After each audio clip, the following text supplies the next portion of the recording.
So hey everyone, welcome to chapter 2, where I give you a bit of a deep dive psychologically into Tom Bower's book and the world of Harry and Meghan. And just a little something extra because something's come out in regards to Harry in the mainstream media. We all know that he's been being called Mr. Mischief. Well, he denied it, but now something's come out that kind of exposes the truth. So we're going to get into that as well. This could be the channel for you. Don't forget to like, subscribe if you haven't already so you don't miss future uploads. And well, that being said, you should know what to do by now. But if you're new here, go grab your drink of choice, whatever that may be. Sit back, relax as we get into some tea, some truth with a touch of therapeutic psychology.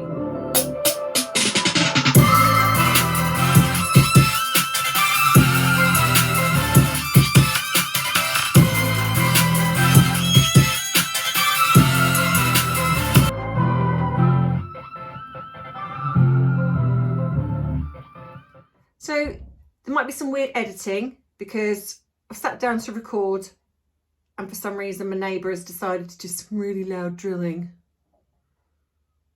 It's always the way, isn't it?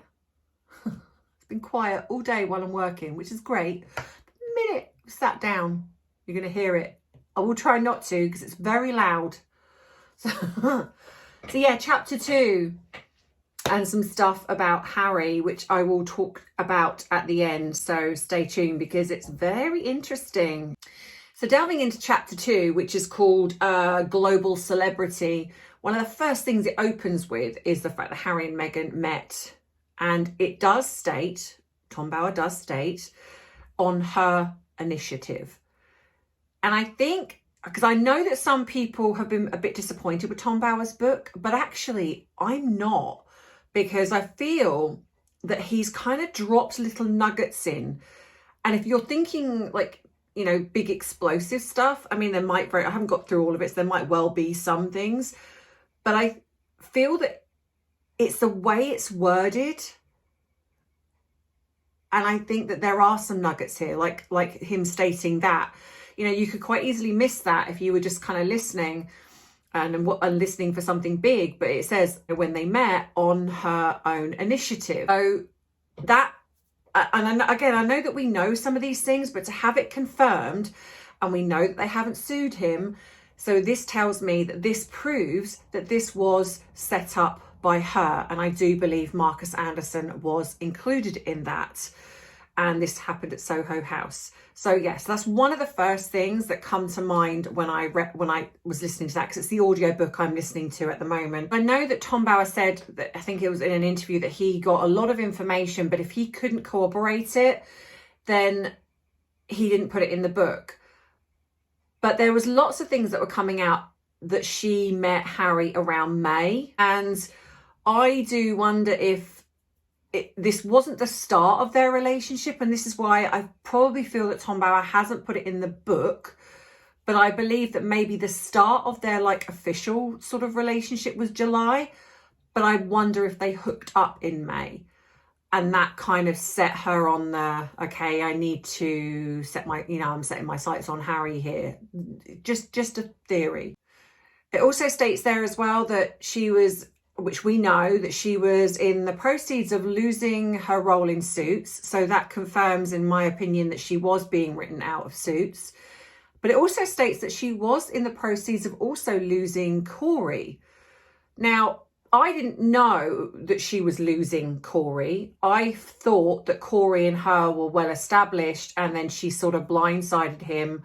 But then that could also mean that both things are right. So maybe he got wind of what she was up to and kind of decided enough's enough, because that would make sense if she's hooked up with Harry in May, that he maybe got wind of something and so then was putting things in place to let her go, because that's what it states there, that she was going to lose her role in Suits, and obviously Corey as well. Now, the other interesting thing here was, I believe it was Thomas Michael Jr. that put out a video stating that she'd had a hysterectomy, but it clearly states in this book that she was going to freeze her eggs. Most of you know my thoughts on the children, and I just still don't feel Because given that Meghan's a narcissist, narcissists do not like to lose control. Also, it's a huge risk. I could understand it maybe for the girl in America, right? So let's just table that one for a second. But the boy, there is no way, in my opinion, that Meghan or Harry would risk using a surrogate, because there is no law in the UK that states that that Harry and Meghan have any rights over a child until from a surrogate, until even if it's using her eggs. They have no rights whatsoever until a formal adoption has taken place. So basically the surrogate could at any point state, I want to keep the child. But I know there is no legal rights. They have to go through the route of adoption to do that. Because I know a lot of people believe in the surrogacy aspect of it. So it's but there's a high probability, if a surrogate also was used, that the surrogate isn't going to fall pregnant straight away. And you've got to look at how quickly this came about after the wedding. I mean, they got married in May 2018. And then by May 2019, the boy was born. And you've got to then take 9 months into account. So you're only leaving a window of a few months to find a surrogate to become pregnant. And it's not unheard of, but it's weird that it sort of happened very quickly. But then I also come back to the fact that why lie about a surrogacy, and why would the late Queen go along with a lie? I'm sorry, I don't care what anyone says. There is, with the late Queen being as astute as what she was, even if Meghan had said, I'm demanding that you lie because I want the child to be in the line of succession, even if she had said that, I still don't believe the late Queen would have said, okay, yes, I will lie to the world because you want the child to be in the line of succession. I do not believe that for any second, whatever. I just don't. And I think that, if I'm looking at angles, like some people have said, well, maybe she was utilising the Andrew situation. Well, that creates her to look just as bad, because she wasn't a child when she had this, whatever it was with Andrew. She was a woman. So this would have then confirmed the yachting side of things. So she wouldn't have wanted that out either. So even if she'd have used that as tried to use that as leverage, that's still not going to be enough for the late Queen to go, okay, then yes, we'll do that. I just don't buy it. And then to reel in the media as well and the rest of the family, I'm just not buying. It does make sense to me that if Harry did something that he shouldn't have done, that to protect the birth mother and maybe the real child, that's why they went along with it. Meghan went along with it because, well, she doesn't love Harry and she's never going to give up what she's grifted so hard for. So I can absolutely see her going, well, I'll just pretend to be pregnant for you. I'll just take the hit. Don't worry about it. And I can see that happening. And I know that people are going to agree or disagree with me, and that's absolutely fine. But that's just my theory. I've always stuck with that. There has never been anything that has created me to think otherwise. But I do find it a bit odd that Tom Bowers added this in, because it's almost like, what's the point? What's the point of mentioning that? And I don't know. There is just something that feels off to me with this. Whether or not he's been told something, I don't know. Something just doesn't flag up to me here, because you've got a member of the family saying she had a hysterectomy. Then we've got Tom Bauer stating about she froze her eggs. And again, I just don't feel this is something that I would see a narcissist doing, because they generally just don't see themselves as maternal. So something, I don't know what it is, but just something's not adding up for me here with this. And I can't quite put my finger on it. So again, it goes on about how the relationship started. It seems that she was doing what a lot of narcissists do, and that's like trying to get information on Harry. It seems that she was sort of seeing Harry as, that he was so misunderstood and all of that malarkey. So she instigated a second date with him, and then he invited her to Botswana. And I don't know why, but I just have this weird kind of thing that something happened in Botswana. Like a fake marriage, but just like a laugh, but they probably went somewhere. and they potentially came back, and I can see sort of Harry kind of thinking, oh, you know, I've been made a bit of a mistake here, going to the late Queen, and probably the late Queen saying, give it a year, and, you know, then we can announce it. Because I can absolutely see Meghan going, yeah, you're not backing out of this. And the late Queen kind of going, we've got to do this properly. So you can't announce this now, but you're gonna have to date for a year. And because it just sort of all ties in and makes sense. And then amongst that time, I then think maybe a fake pregnancy. Just, yeah, this is just the way my brain works. And another weird thing as well is that Harry apparently was saying that he felt that there were spies everywhere, which is interesting given this information that has come out recently, that there were spies everywhere. And apparently that he was a target to be, and I'll put it up here because I don't know if I can say it on YouTube because they censor you for everything. And that is even weirder given that he then put what he put in his book about the 25 Taliban. So, yeah, very, very odd. Apparently, one of the many things that Harry loved about Meghan was her patience. I bet you're seeing a different side to her now. There's something that Tom Bauer says here, and this is to do with the Botswana thing. He says within weeks, their mutual commitment was sealed. And this is when they're in Botswana. So I wonder if they did do something in Botswana. I mean, it could be just the way that he's worded it. I don't know, but yeah, interesting. But it seems that it was very early on that there was whispers around the sort of royal family, sort of inner circle, about Meghan finding a meal ticket. So it seems that they had their suspicions from very early on. I mean, it goes on to talk about Harry, how he sees himself as the victim, no one's understood him, and he sort of related with Meghan. But then that tells me that Meghan has told him a lie, because if she was telling him the truth of, you know, I grew up, you know, my father was an award-winning lighting director. You know, we went to like really lovely places. I went to a really established school. I've had, you know, quite a good upbringing, but she's not. She's been telling him, because it says it in here, that she didn't get on with her family, and it comes up a bit later on in this chapter that, and then Harry stating that he related with her about his troubled upbringing, and it's like the sort of challenges within his family. And it's interesting that in the 2 years they were dating, he never met Thomas Markle. So I do feel that she has lied to him in a way of trying to relate to him with his, you know, she's kind of researched a lot of what's gone on with him, and she's come in and sort of mirrored a little bit of what's happened. And he's found this kind of relational like sort of bond with her because of that.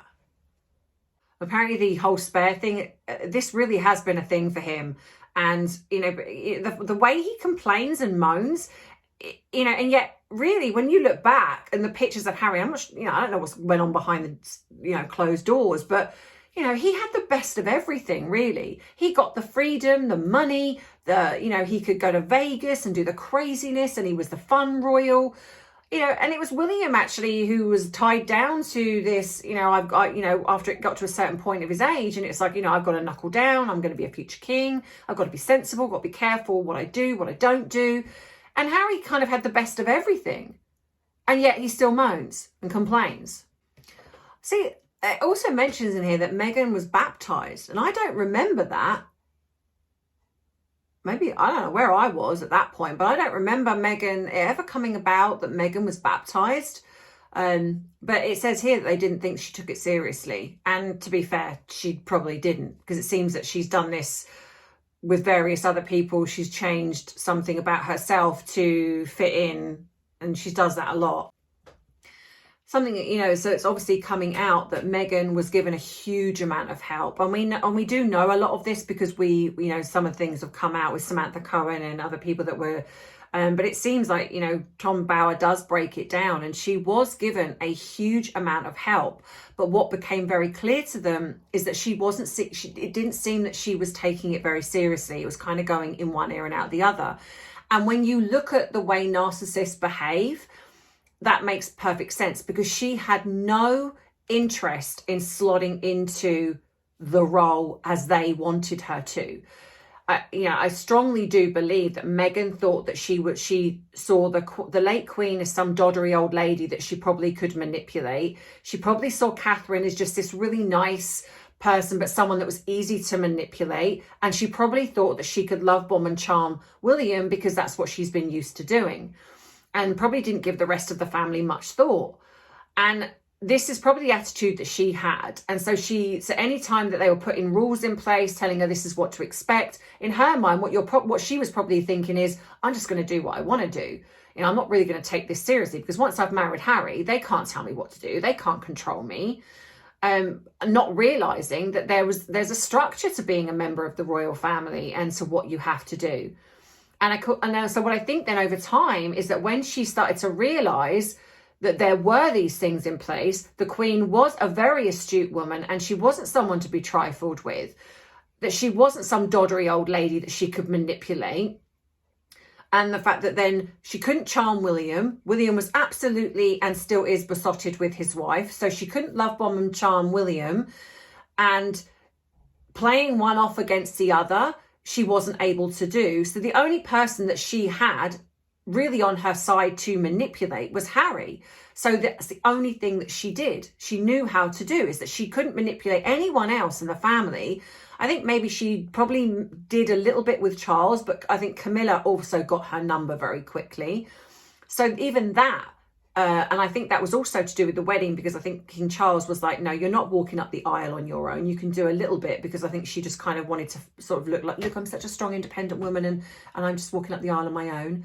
And I think that they cottoned on to her very quickly. You've only got to look at the faces of the royal family to see, in my opinion, of what they truly felt.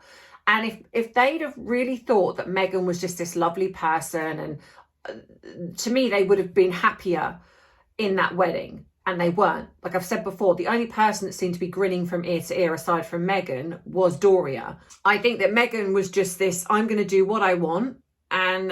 But then realizing actually there was pushback. There's like, actually, no, you're not allowed. You can't do this. I think Catherine was probably a lot stronger than what also Meghan realised. And the fact that William and Catherine are a united front, she didn't plan on that either. So she started to think, okay, I'm not going to be able to manipulate these people. I need a plan B.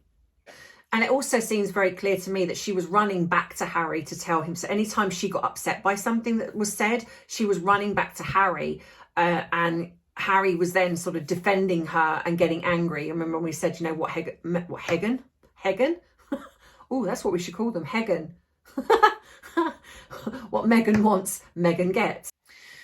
So there's definitely a lot of the fact that they were trying to, in a sense, get Meghan to conform to a lot of the rules. And it was very clear that she wasn't having any of it. That they really did seem to kind of almost be in fear of her. And I don't think this was necessarily the senior royals, but definitely the people underneath that were very sort of fearful of her. And it just shows you how it looks, you know, and how power can really... like the minute she got this sort of power, that she utilized that, and not in a very nice way. And when you're listening to this, it really does then make more sense, the way that she was bullying her staff, the way that she was trying to get her point across, but not in a way that's, you know, when she's sort of standing up for herself, it's like enforcing something, because it's like, it's my way or the highway. I'm not going to adhere to all of the rules. I mean, imagine, I don't know about any of you guys. I mean, like I say, I like to put it back to the real world. But when you first start dating somebody, you generally don't, when you first meet that person's family, you don't suddenly go in and start throwing your weight around and start telling them what's going to happen and how you're going to be. You know, it's almost like the equivalent of like you turn up at the you know your partner's parents' house, and they say to you, well, these are the rules in our house, and even if it's, you know, you're not married yet, so you've got to sleep in separate rooms. And imagine saying to the parents, yeah, no, that's not going to happen. You know, we're going to do what we want.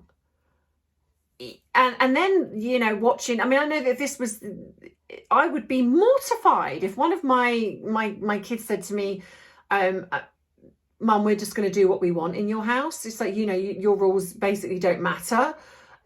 I mean, not that they would, but I can't even imagine. I mean, that's the equivalent of that. You know, at the end of the day, if you don't want to adhere to the rules that are put in place, then don't be part of it. You know, she didn't have to marry Harry. She could have just decided no, but because she was so wanting the prestige, the money, the fame, and everything she thought that was going to come from marrying him, she just took it. And instead of then thinking, you know what, actually, this is something that is history. This is monumental. It's like, I'm part of history now, no matter what. And this is like an opportunity that can be absolutely amazing, and I'm just gonna not mess it up. She just walked in there and was just like, yeah, no, I'm gonna do what I want, and yeah, there's not a damn thing you can do about it. And a lot of them just kind of went, don't know what to do. And I truly do believe a lot of it's because they just didn't know how to deal with her. Because if somebody has spoken to me the way that what's coming across in here, or we'd be having a very different conversation. But I'm very assertive and I don't take anything from anyone. The only reason some things that have happened to me that are, in a sense, they've got away with is because it's been online. And also because there's nowhere, unless I'm going to come on here and have a complete slagging match with somebody, which I don't do because I don't do drama in public. Well, not even behind closed doors, but so it was a very different beast. But in my real life, the things that were being said, there's no way that they would have got away with saying that to my face. Absolutely no way. I would not have stood for it. And the odds are they wouldn't have even had the courage to do it anyway. But it's easy to do it, you know, when you're hiding behind. And with Meghan, it's like she's hiding behind, and so is Harry, the never complain, never explain. They know the royal family are not going to come out publicly and say anything, and they use that to their advantage, and that's what they've done. So we got to the bit where, and I've put up 2 clips already where she talks about that, talks about her father, and she mentions that she has an issue with her family and that she's estranged from her father. And this is why I'm saying, you know, I think that there was definitely something that was said, and I really, really hate to say this, but I do feel, and I know a lot of us do, that when he passes, she's going to come out with some victim story and accuse him of something. Because you don't go from being all gushy about your father, and then for the 2 years, and he never spoke about her in the press for the 2 years that they were dating. And suddenly we're getting to like this, they're sort of organising the wedding, and she's stating, you know, I hope my father doesn't turn up. And it mentions about the photo incident where he set it up with the paparazzi. Now, from what I know, and I've done a bit of research on this, so apparently Samantha and Thomas Senior were having a conversation, and she was talking about what about staging some photographs. And this was just light-hearted kind of, you know, what about sort of setting something up to, you know, improve your image for the wedding? You know, this would look really good. It would look really nice. And I completely understand that. I mean, I understand from someone like Thomas Markle, who's come from a completely different world. And apparently, you know, he was really being bombarded in, is it New Mexico? Is that where he was living at the time? And the journalists were on his doorstep, and they were really hounding him. And there was no protection from her. She was protecting her mum, but she did nothing. And imagine being that type of person. And that had to be explained somewhere.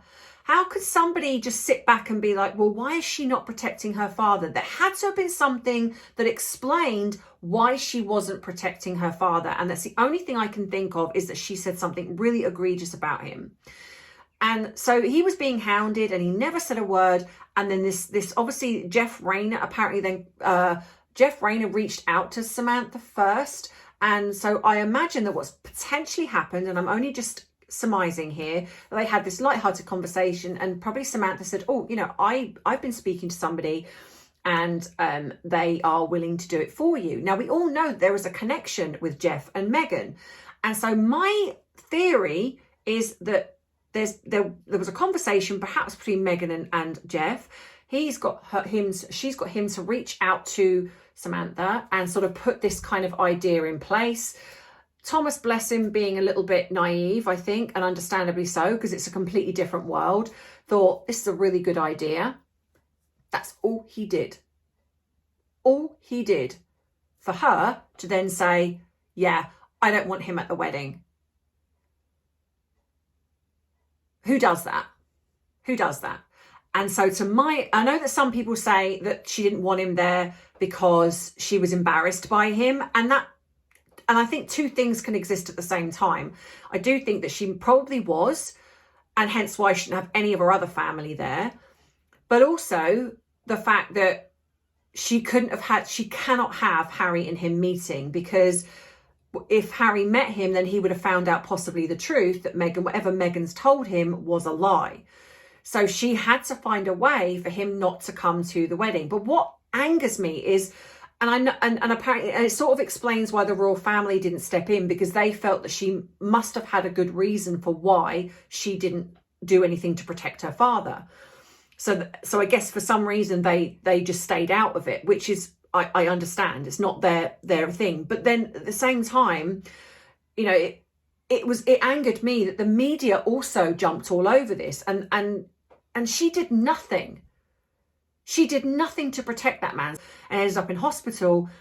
And yeah, and it was just like, to me, like I say, he was thrown to the wolves. And I just think it's absolutely horrific that the mainstream media just have allowed this woman to just behave in such a way that is just awful. And so, of course, then she shuts the door on him, shuts every avenue for him to be able to communicate with her. And of course, in sheer desperation, he reaches out to the mainstream media to try and see if he can speak to her. And of course, then she uses that as leverage, which of course she does. She's like, you know, well, see, look, this is the type of person he is. This is what he's done. And yeah, so it's just horrendous the way she's treated this man. And it also talks about the fact that he wasn't sent an invitation. So this shows you that right early on, because usually in a wedding, I think it's a minimum, unless you're doing a shotgun wedding, you know, it's, you know, around 6 months prior, you know, or at least a good few months. So it showed really that she never had any intention of him coming. So they also mentioned as well that at one point they said this must work between Meghan and Harry. We cannot have another Diana. And I do think this is why they probably went along with it as well, is because they just could not have another situation where this, so probably why they appeased her as much as what they did, because they didn't want this going wrong and then it being public. And also, I imagine the racism angle was in there as well, being that Meghan obviously was, you know, biracial, even though I feel that she looks whiter than Casper. But I definitely feel that there was that angle. They were kind of almost like caught between a rock and a hard place. I think that she utilised that, Meghan, and the royal family were just too fearful of the whatever pushback was going to happen. And it's just unbelievable how this woman infiltrated a family the way that she did. And it all happened so quickly. And that's why I do believe I feel something happened prior, because it just moved too quickly. And so it was either they got married in Botswana, come back and told the late Queen, and she said, you're going to have to date for a year. We can't announce this now. This would not look good for optics.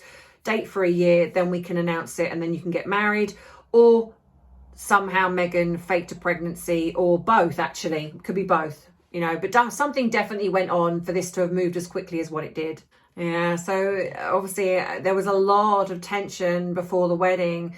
Meghan apparently went rogue. She was making decisions without consulting the late Queen. She just felt she didn't have to, like the colour of the dress.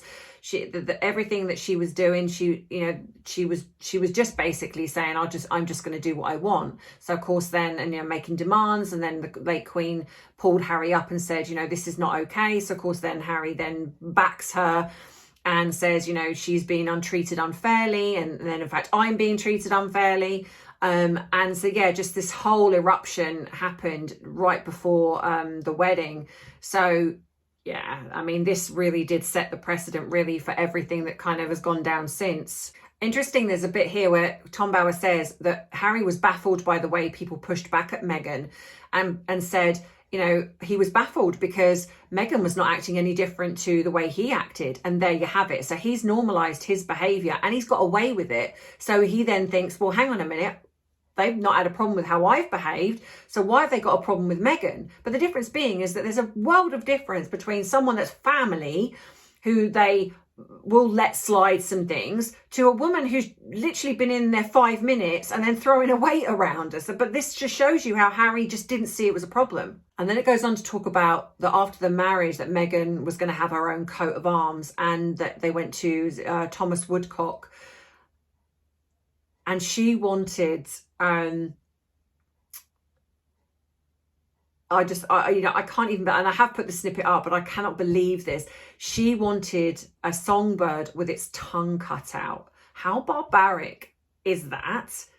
And it just shows you the way that she was viewing herself in the very beginning.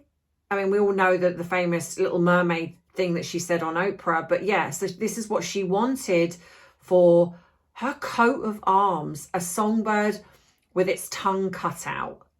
I mean, that's pretty horrific. I'm not even sure how that would even get depicted. I mean, what would you have? A songbird with half a tongue? It's like, how would that even get depicted on a coat of arms?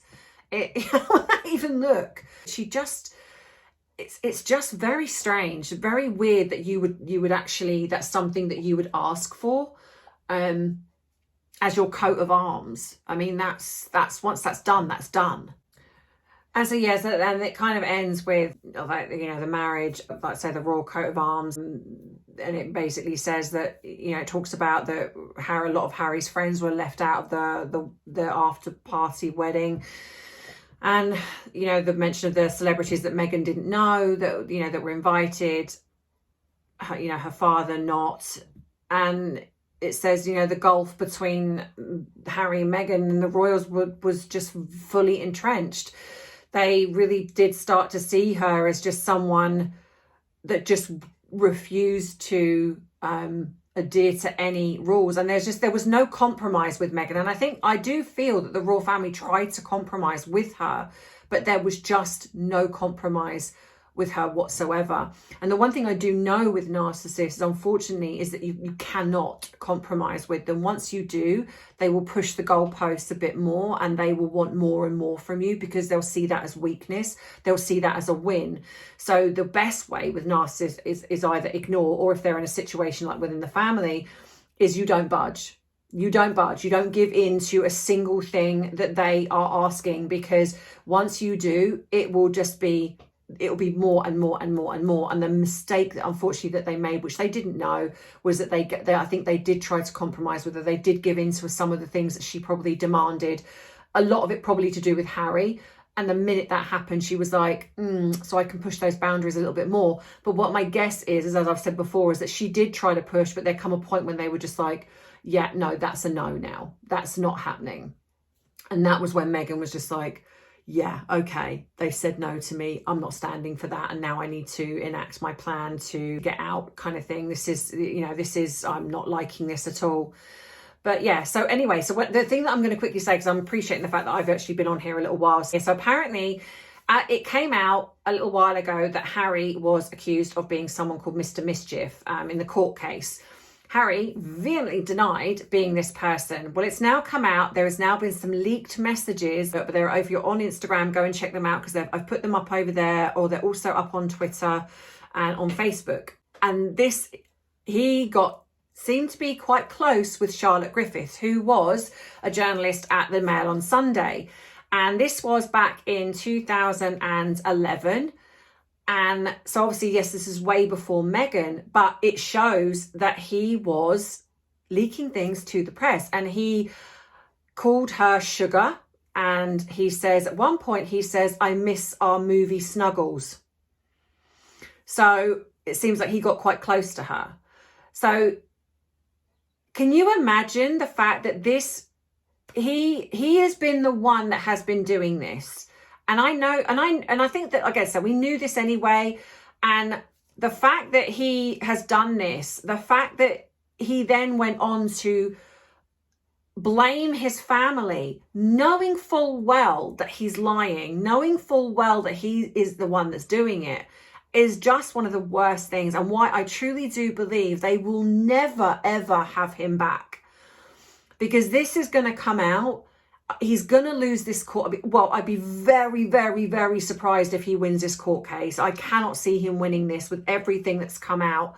The fact that he had this pseudonym and he was just like contacting this Charlotte Griffiths, and she openly shows these messages between him and on Facebook. And yeah, it proves that he was who he is, but, you know, and obviously then he lied again in court saying that it wasn't him, but it's come out that it is.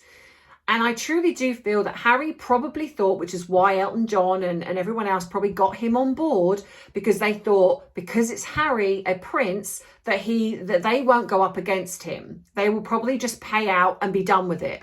And I think Harry thought that too. He did not bank on the fact that actually not only were they going to defend themselves, but they were going to really go for the jugular with Harry and expose everything. Like the fact that this Burroughs,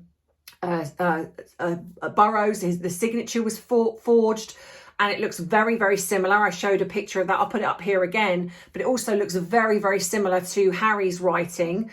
And yeah, this is coming out. And Harry is going, you know, if he loses this, which I think he will, he is going to be in for millions. So it then makes more sense why he is now trying to find a way in with his father, because they have got nothing. Their money is probably drying up. They've got no one clambering over them. And then we also have that it's come out as well that George Soros funded their Colombia trip. And I'm going to talk about that in another video. I'm going to add that on because I'm doing part 3, chapter 3, but I'm going to tag that bit on the end with the George Soros thing, because I've got a theory what I think is going on behind the scenes there. So if you haven't subscribed, please do, so you don't miss future uploads. If you want to support me in other ways, but then all the links are below. The Buy Me a Coffee, the Amazon wishlist, all of those things. And also, but please, I ask if you could possibly like, subscribe, share my videos, because as I've said before, it does help me on the YouTube algorithm. Also check your subscriptions, because I am being told that YouTube is unsubscribing people for some unknown reason.